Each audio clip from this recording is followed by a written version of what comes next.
Say his name. George Floyd. Say his name. George Floyd. Say his name. George Floyd. George Floyd. Everybody around the country is protesting, so his life is not in vain. Now here in America, we're dealing with two fronts. We're dealing with a pandemic, which is the COVID-19, and we're dealing with an epidemic in this country.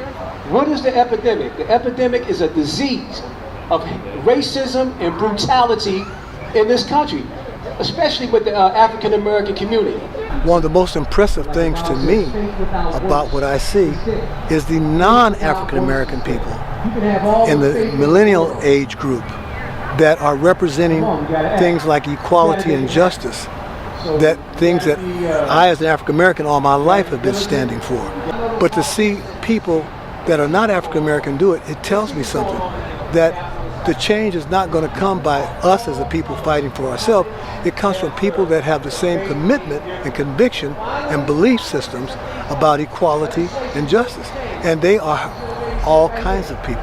The whole issue hits close to home for me, being part of a biracial family and my children and grandchildren. And I don't want anything that happened to George Floyd or Breonna Taylor or anyone else to happen to anyone, let alone my family that I love. And it's just a show of solidarity. And as a Christian, it's like, how can I not stand up against injustice? And my son is a police officer or a sheriff, and all of it comes to your doorstep. So it's like you have to speak up at some point. What happened to George Floyd and so many others is not right. And I support law enforcement, and I support my son, and I support order, and I care about people. I think it's about time that, our country addresses the deep systemic racism that's just been going on. And I'm here because it's important to show that we can all come make a difference. I mean, look at this amazing turnout and look at all the protests happening in, the country. It just proves that change really can happen if we all just come together out here and, fight for injustice. So, yeah. What a great opportunity to share this time with my daughter. This is an opportunity for us to make a difference in our country. So let's do it all together.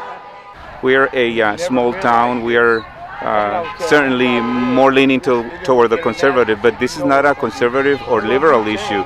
This is about justice. This is about changing something that is wrong and broken. So why not come together? Forget about politics, forget about any other stuff. It's all together or we don't make a difference.